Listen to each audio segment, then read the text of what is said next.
Right, so I'm here with Juliane Ebner. She's the filmmaker behind Landstrich, which I hope I pronounced correctly. Is that right? Yeah, it's Stretch it's of okay. land?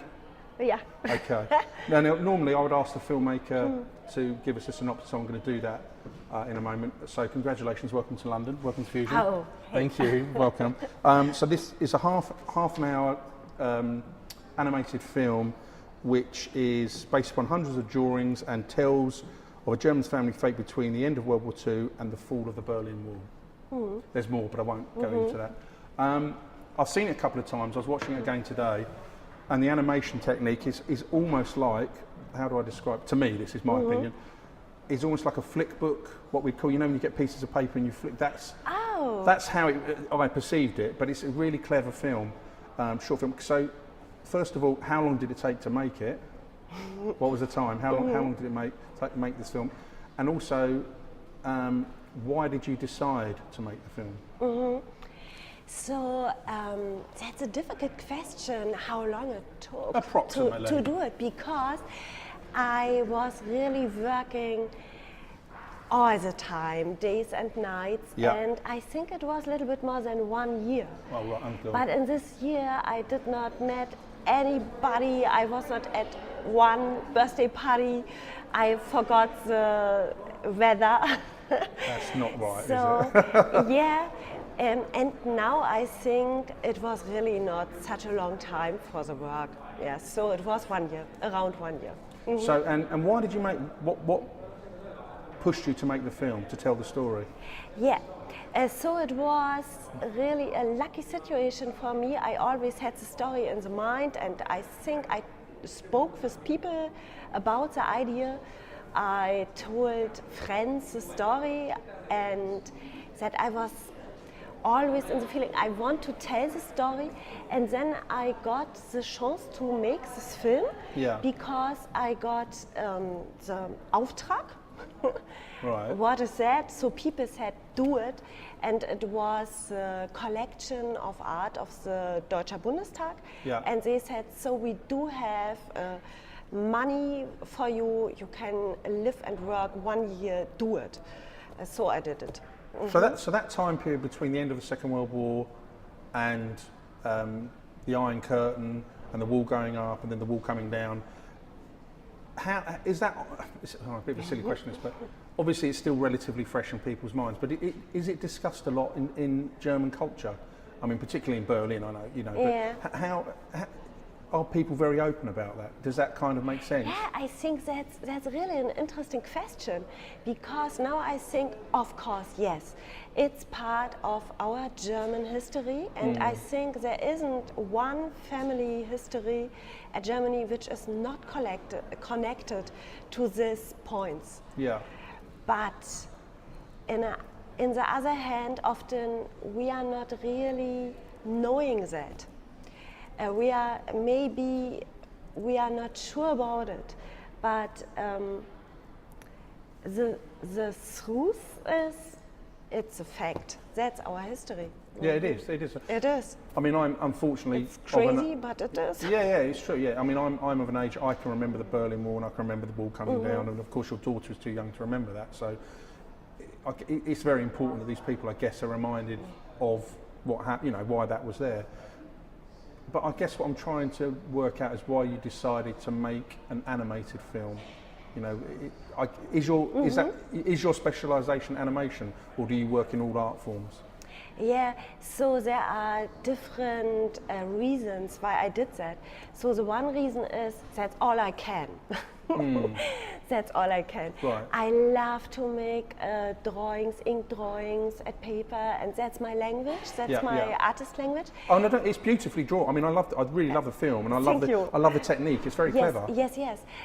So that is the one point. That's my language to do it. But I think it's really the possibility to show things which are difficult to describe. So it's more easy, for me it's more easy to tell a story a little bit like a dream, maybe like a bad dream, if I'm using drawings. Yeah, it's really difficult to describe this because obviously most people haven't seen this, but it came across a little bit to me again, like, as I say, the almost like a flick book, but kind of Dali-esque, if that makes sense, you know, a little bit surrealism, the way that, if you don't mind me saying that, again, this is my impression, and obviously the vivid colours and the way with the ink drawings.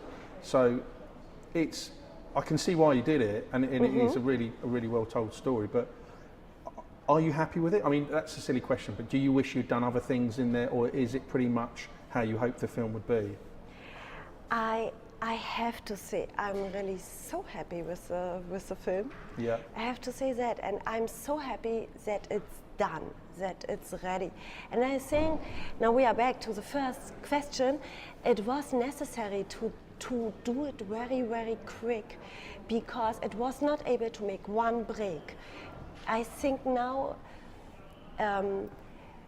if I made a break, I could not start again, because the story is a hard story. Oh, I see, yeah. And it was necessary to be in a flow to do it. So you think had you stopped and had a break, yes, it wouldn't have been finished? That I want to say, yes. And so I'm very happy that the film got ready, that it's finished now, and I'm standing in front of the film and I'm a little bit surprised, and I say, yes, that's the story, and I'm happy that I told it. Now it's done. And this is me being simplistic, but this is me imagining how you shoot the film. So this for argument's sake, say, this is the ink drawing you've done, you put it there. Have you literally got a digital camera, static digital camera, shooting your frame? Is it literally, I mean, yes, I don't know. You're right, you are so right. Looks like you was there. Yes, I did that like that, without any black box, without any difficult technique. I did it very easy, just at the table, moving the layers with the ink drawings. Yeah. Yeah, that was what I did. Well, I know, so I imagine, and I'm guessing I presume it's something like the rig well, maybe not like that, just a high-grade digital camera shooting a frame at a time, or however you've done it. Yeah, so I took 27 pictures for the second, and I was not working. 27 frames you're running? Yes, 27 frames per second, right, okay. So it was really physical hard work. Yeah. And I like to work without any black box, with different lights, because I was interested to make a picture which is close to Super 8. So old film material stuff, Super 8. No, and I'm quite interested to know if you were making a non-animated film, you would storyboard it, probably. Yeah. Did you storyboard this, or did you just do it as you went? Did you draw the picture, film it, move on to the next one? Did you have an idea in your head, or did you actually do a storyboard first? No, I never do. I had a very clear idea. Sometimes I want to have to these words or to this moment in the sentences, I want to have these pictures. Yes.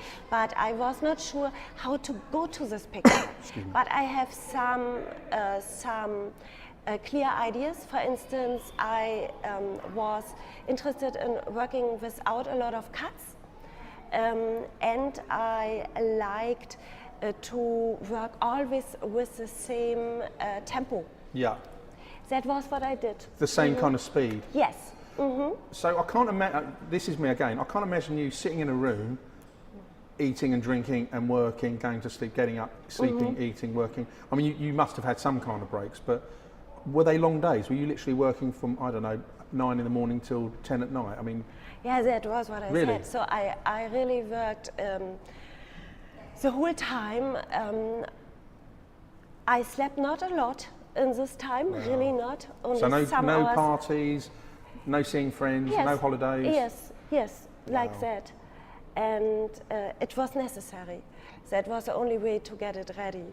And of course I was a little bit very much unsocial in this time. Right, yes. I looked not very healthy, and I was surprised when the film came into the first time into the cinema that I had friends. I was so happy they were there, but I thought they forgot me in this time because I was not able to come out. and to see anybody. Wonderful. So let's imagine we're sitting in the cinema with your friends for the first time. No one's seen the film. Yes. You've seen the film, but not with other people around you. How are you feeling inside? It was great. Great and it was terrifying. Great, yes, and I felt so supported, and it was necessary because the story is, in the end, it's a very hard story. Yeah. And so it's personally, and it's hard. And I was, of course, you are always very alone when I did it. And then I realized it was able to do it because I got support, and the people were there, and that was really great. No, you deserve it. It's a wonderful film. And what are you doing another film now? Is there something you're working on? Yes, I do. Animated, of course. I do. Hand drawn, of course. Because it's really very brutal to stop work after such an intense time of work. So I think it's unhealthy to stop work. Yeah, I agree. So I think you're right. Yeah. And so I made, since this movie got ready, I made, I think three new movies, but short. So you're working on 3 films at the moment? I got them ready. Oh wow! Yes, so it's one very short movie about the November pogrom. November pogrom. It was so another bad point of German history. It's going around a pogrom against Jewish people at Germany. Right. So I did a very short movie, and so when is it set? What period of time are we talking here? In what period of German history are we talking? When is this set? Sorry. Yeah. So it's the 9th November, 38. Right, 1938. Yeah. So this is obviously just before the breakout of war, and but obviously, okay. So okay. And I made this film, and for me it was interesting. I think it's hard for me to tell something about this time because I wasn't there. And for me, I think always it's good to speak about points you know. Yeah. And I can only tell you a story I know. So I thought it's interesting to ask myself what we are doing now, what's going on at Germany now.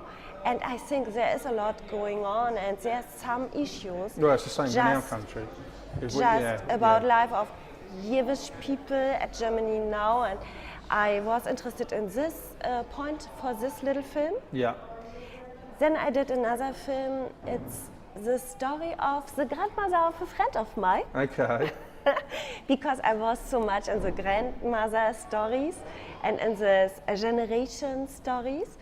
And the interesting point for me was there was a grandmother, and I know her, and she is such a lovely, warm-hearted person. I love her very much, and she told us the story of her life. She had to move from an area which was kind of German, but far away at Ural. And she had to go home to Germany in the time of Second World War. And she was a peaceful person with a baby and a husband. And in the end, she had to move in a house of Jewish people which got shot. Right. And so she got guilty. And in the end, for me, was very interesting the question: where's the break between to be okay and to get guilty?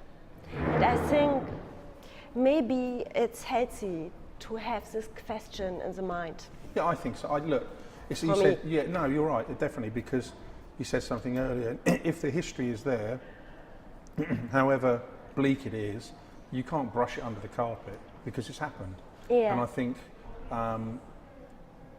the word we'd normally say is reconciliation. I don't mean that. I mean, there's no point in denying it. I mean, we've got dark periods in British history, and most countries do have, in America and France, Germany, and we all have periods that are embarrassing, and there's no point in shying away from it because it's happened, and we know it's happened.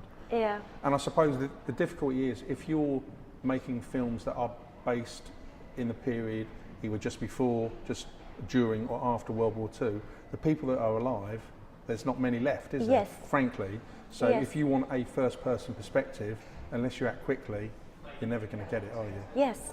So- Yes. But anyway, let's end on a great note. The film is wonderful. Thank you. No, really, I implore people to see this film. It's absolutely brilliant, and congratulations again. Thank you. Thank you. Well, I hope that wasn't too painful. Was fine. No, Was you were fine. really good. Your English is I excellent. loved it. You enjoyed it, yeah?